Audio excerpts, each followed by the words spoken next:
Good evening, everyone. Welcome to part 2 of our regional fishing reports. Hello, everyone on Instagram who's tuning in the backstage. Tonight, we have a lot going on, but I'm going to have to start with a couple announcements first. So if you have been on our show recently, we did mention that everybody who watches our show gets 10% off GI jigs. So when you go to the website, you can put in the code TFC and receive 10% off any purchase of any GI jigs that you order from the website. That's a pretty good deal. Yeah, especially in this area. We definitely use GI jigs a lot. Another great announcement, our new sponsor, which you had mentioned last week, and that is third generation Cipriano Plumbing Figliosi ceramic tile. Ooh, that was a tongue twister. I got it though, right on. So they have been generous in offering also some discounts to us. So again, everyone who follows us on the fishing channel, isn't it cool to follow the fishing channel?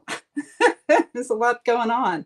10% off any service call, which includes any kitchen and bathroom remodel. Now, I remodeled my kitchen before I sold it. That was a pretty penny. I think I spent about $7,000, and I lived in a tiny townhouse. So it does 10% off. Yeah. So question of the evening, the winner.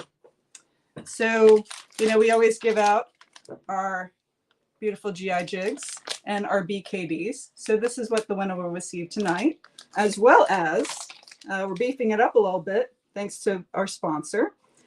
Question of the evening will also get 15% off any service that also includes remodeling of kitchen and bathroom. So that is a sweet deal. Yeah.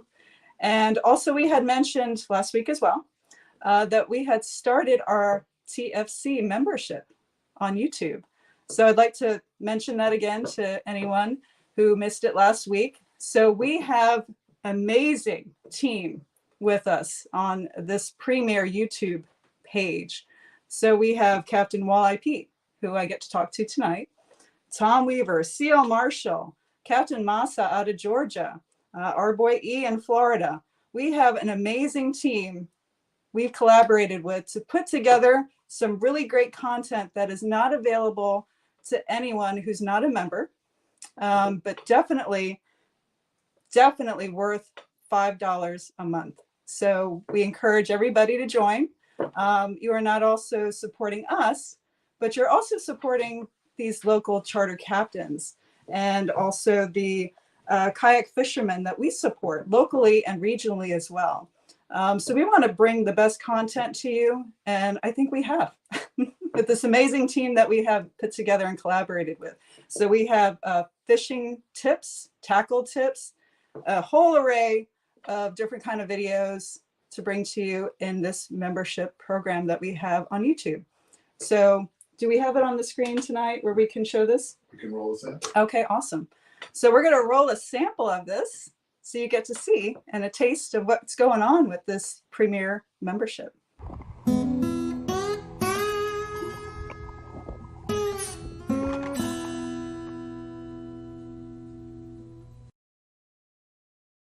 So when we get one on a storm shad, look, they love to swallow it a lot. So in order to not put a plier down his throat, we're going to go with an index finger, and this technique saves fish. Pliers kill fish, index finger good. So I got to get dirty, hug the fish, and then I'm going to go with this index finger into the U of the hook, and I'm going to pop it. I just popped it, and then I pull it out gently. No blood, all good, and this fish is going to take off flying. There we go.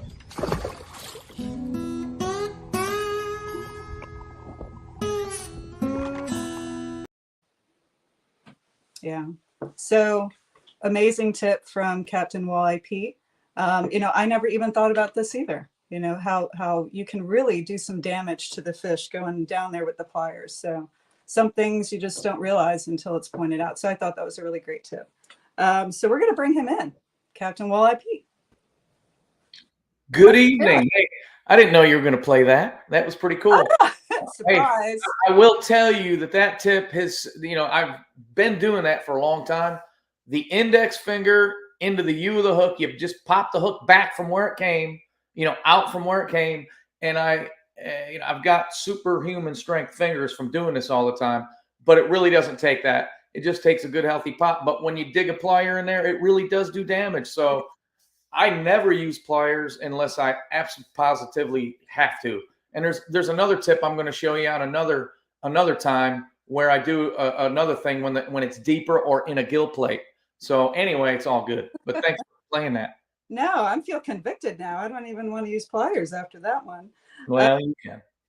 So those of you who are tuning in on Instagram and on YouTube, Captain Walleye Pete is one of the most sought out charter captains here in the Chesapeake Bay.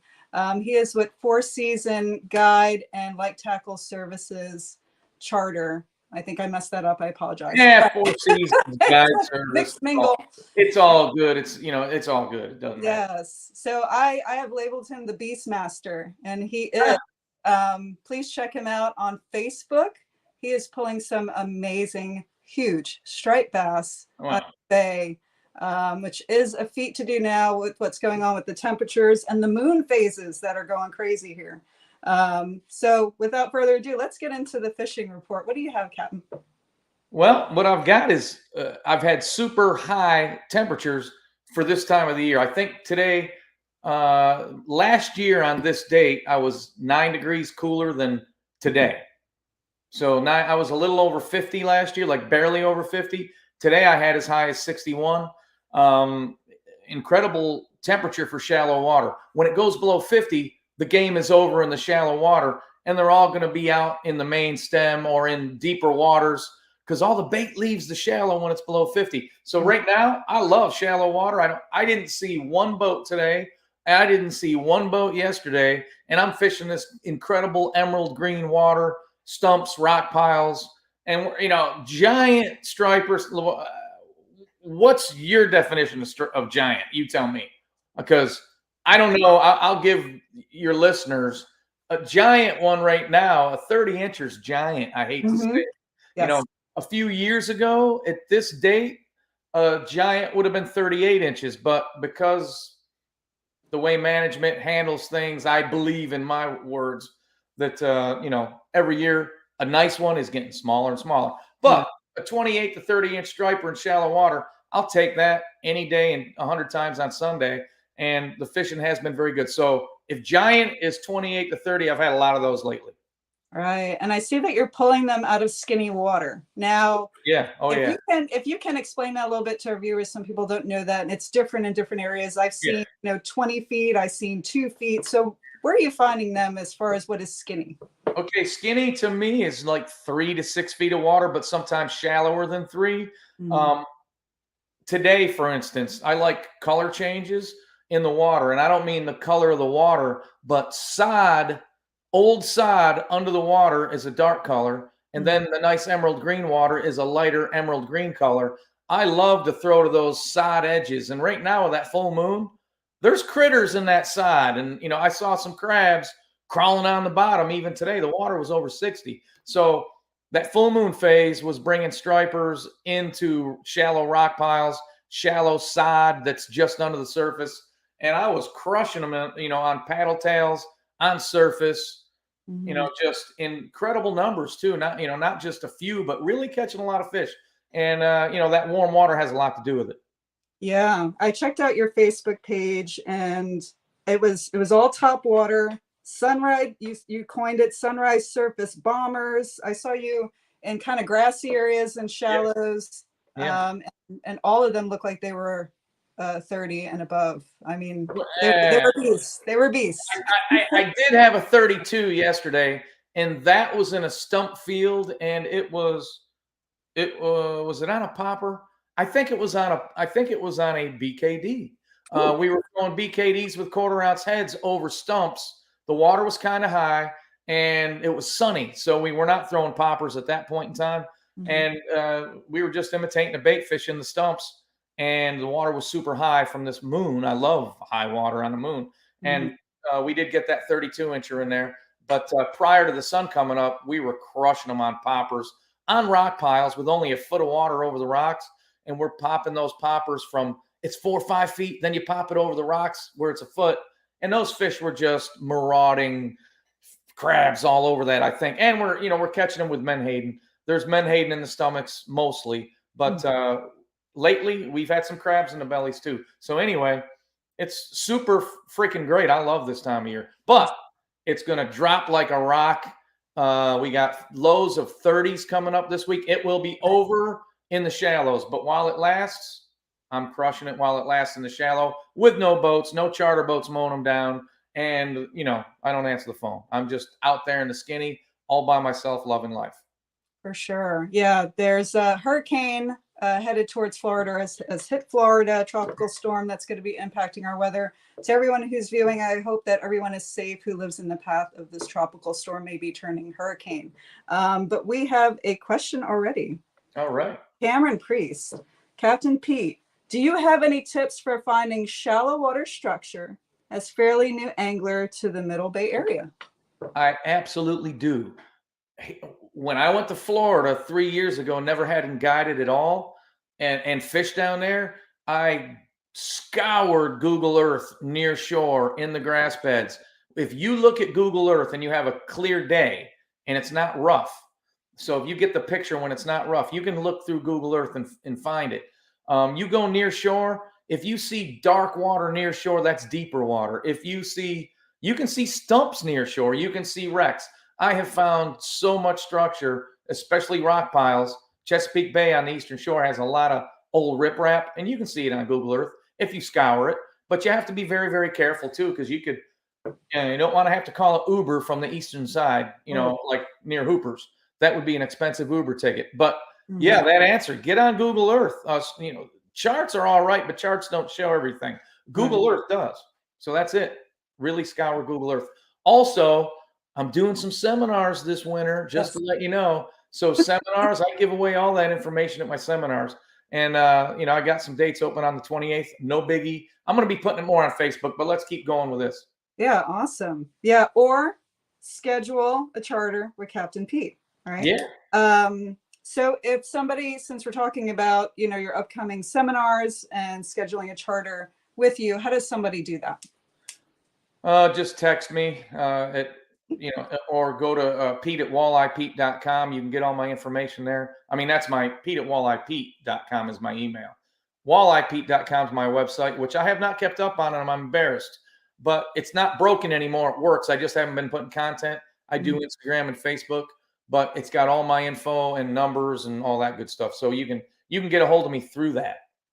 That's awesome. I definitely recommend that. I watch you on Facebook, and whether it's chop or glass, Captain Pete knows how to find where these fish are. He has a measurable amount of knowledge and experience. Got a comment from Grant Crazy Horse Elliott. Send him an email to book the charter. Okay, great. Yeah. Yes. So let's continue with the fishing report. What else do you got for us, Cap? Say that again. What was that? What else do you have for us? What's going on today? It's a lot of the shallow thing, but also if I've been leaving before daylight, so I pass through the mouth of the Patuxent River. I pass through there in the dark. But folks leaving at 8 o'clock, 9 o'clock, there's a lot of activity out the mouth in the deeper water. So there's a lot of bait out there. I think it's came out of the Patuxent River, whatever the case may be. Don't know where it came from. If I said I knew, I'd be lying. But what I do know is there's a lot of activity in that region on breaking fish, birds working. And when you're on breaking fish, vertical jigging down low with metal or a nice GI jig head on a BKD, skirted jig, whatever. You get those down to the bottom, an ounce jig head, 30 feet of water. You get that down there into those fish, and they will absolutely demolish it. And typically down low is the bigger fish, typically. I use that word a lot because ain't never and always. So they could be up high also. I'll watch the swirls. I can tell by the swirl if it's a good fish or not. And also, if I see what I think is a good swirl, I'll have somebody throw a chug bug, whatever. But also you can work plastics up high.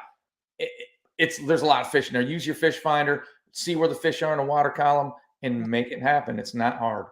Yeah, for sure. I had the pleasure of going out with Stephen Griffin, and what I was surprised to see is, Grant has lived here longer than I have, but there is great action going on the Western Shore, just right outside our door. Yeah. So I don't know if that's a revitalization of fish or if that's something going on. I don't know, but I am excited to know that we can catch striped bass right outside our door now. Well, this time of year, they're moving all over. The birds are going to show them. So, when there's a slug of, just say, for instance, a slug of fish, a big slug is 50 yards long and 50 yards wide. If there's no birds, good luck finding them.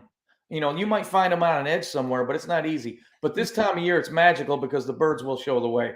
I don't use birds in shallow. Neither does Stephen Griffin. No, he's a great new guy. That guy makes it happen. There's no doubt about that. Yes, I see him out there and during the year, and he makes it happen. So he's a great guy. But I guarantee you, he's telling you too that shallow's cool, but the birds are great. So the birds show the way. Shallow structures, like that question earlier. Yep. Find your shallow structures, or go with a guide. Not just me. There's guides out there that are very, very, very good. So anyway. For sure. Stuff. Yeah. So we have some questions coming in. Goody.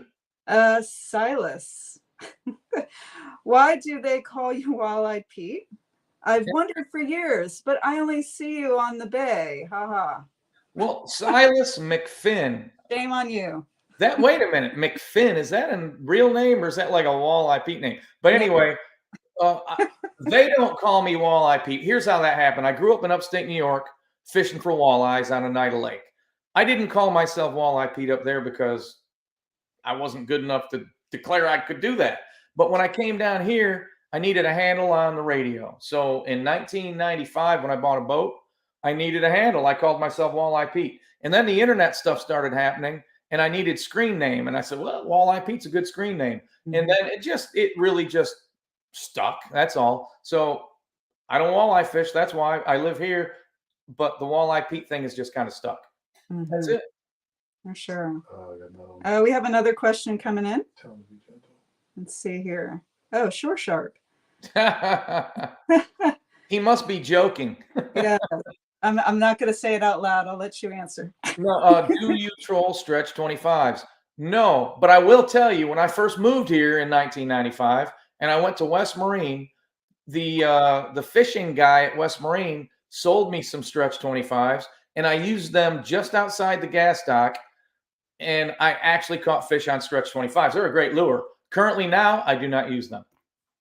What fish do you target with that approach? Say what again? I couldn't hear. What fish do you target with that approach?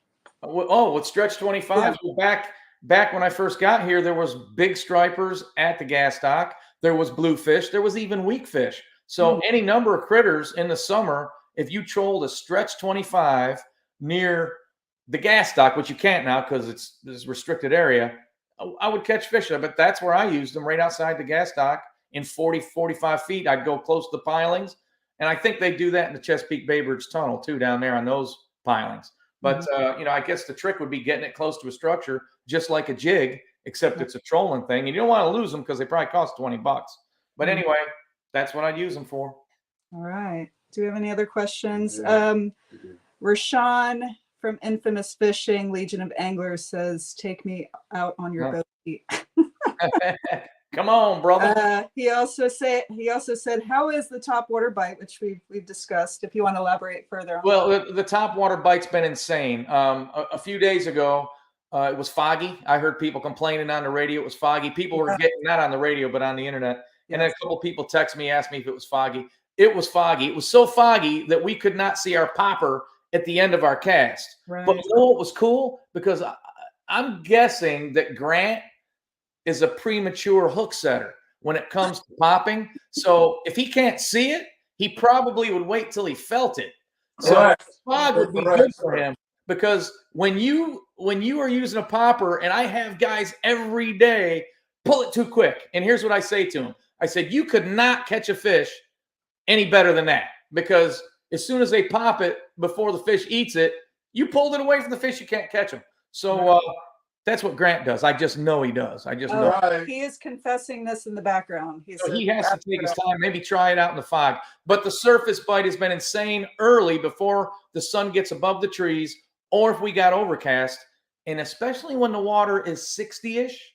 It can be a little below 60, but once it gets below 55, the surface is done, and it's going to be done real soon. If not, like the next time I'm on the water, it might not happen. But then out in the main stem of the bay, when things start coming up on top, you can catch them on poppers out there. But the skinny water, 4 feet of water, 3 feet of water, over boulders, when a 30-incher hits you there, it's fun.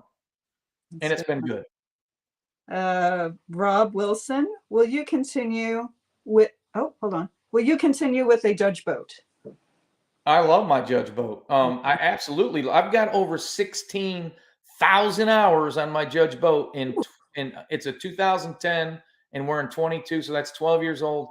I've been full-time times 1,000 since 04, but since 2010, I've ran that boat so much and I love it more now than I did then. I've got so much on it now. I just love what I have. And I love the way it's set up and screws and bolts don't fall out of it. It handles well. I handle it well. I could handle it bad. If I didn't like you on my boat, I could knock your teeth out if, by the way, I could run it.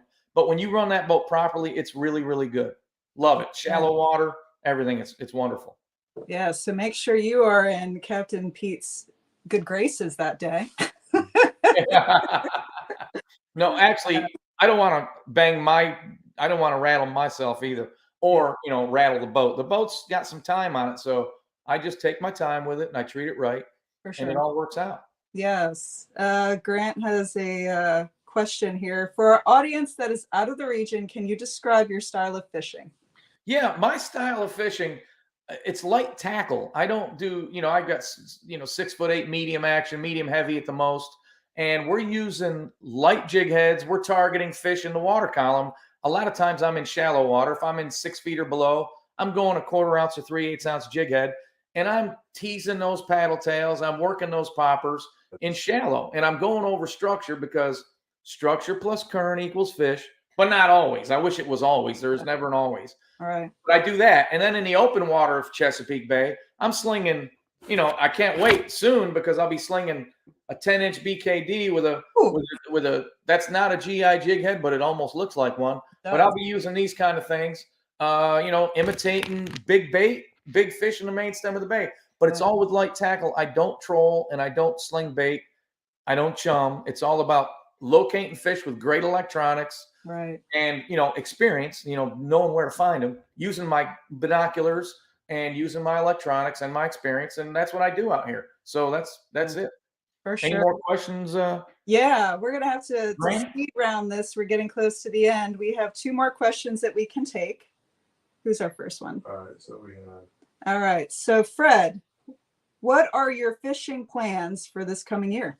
Fred. Hey, Fred, I love you, Fred, by the way, especially because you're shorter than me. But look there's Fred right there. That's Fred right there. Ah, look at Fred. That's Fish funny. of the year, Fred. Fred, I think he was 80 then at Fish of the Year. So Fred is an amazing angler, by the way, and he's shorter than me, and I'm pretty short, but it's all cool. So plans for the coming year. I am not going to Florida this coming year. I've been going to Florida for 3 years, but I'm going to stay here. I'm going to fish, March on the bay. I'm going to fish April for specks in the islands, and I'm going to love life. But Florida, I'm just not going to do that this year, but I expect fishing to be good. Everything seems to be all right. We're at the mercy of the migratory fish gods on what we are with specks, on what we are with reds, and what we are with cobia. But, the mainstay, stripers, it's probably going to be good. We hopefully things work out. We don't really know. But anyway, that's my plans. I'm going to fish my cojones off in Chesapeake Bay starting in January. All right. So ops normal. So we have one more question, again, from Rashawn. Lighted jig head, do you think they will help the bite? Does that say lighted? Lighted? Like a light? Like a battery? Or glow in the dark? Yeah, it sounds like that. You know what? I don't know. Here's my belief on jig heads. Okay, I know Lonnie Johnson cringes when I say my favorite color is lead. It's really not my favorite color, but I just joke about it. I believe where you put it and how you put it catches fish, not exactly the colors. Although I will say colors, those big eyes and those chartreuse and pretty stuff. You know what? If it makes you more confident, it's probably going to catch more fish. But I'm a firm believer in where and how you put it there. That'll catch the fish. But lighted, I don't know if you're fishing for squid in 10,000 feet, maybe. But I don't know. I like that question though. Oh, all right. So if you like that question, which question do you choose for question of the evening? Uh-oh. My memory is as long as my body, so it ain't very long. Okay. So, Rashawn had asked a couple of questions. Fred asked a question. That one. Okay, thank you. Grant's pulling them up for me. Yep, that was Cameron Priest and his question. Yeah, you know what? I'm going to go with Cameron Priest on that. That's a very good question. Yeah, it's Silas. All right. So he chose Cameron Priest. Yeah. Okay. All right. Congratulations, Cameron. Yeah. That's a really good question. I like it. Oh, hey, I got to mention something. Yes. After last time I was on with you, my mother was very upset with my whiskers. So I shaved for her. She's well, gotta love my mama. Oh yeah, mom's like, you gotta shave that scruff. Rashawn said lighted. Yes. Okay. Yeah. Rashawn said lighted with battery. Okay. Wow. That's a good clarification there. How big of a jig head is a battery lighted jig head? Yeah. What are you using, Rashawn?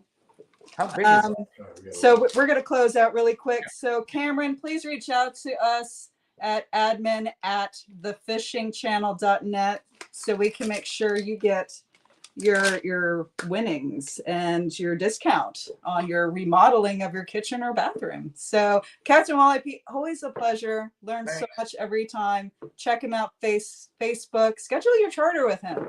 But we really appreciate your time so much. Thank you so much for that. Thank you everyone who's tuning in. And as always, everyone, have a good night.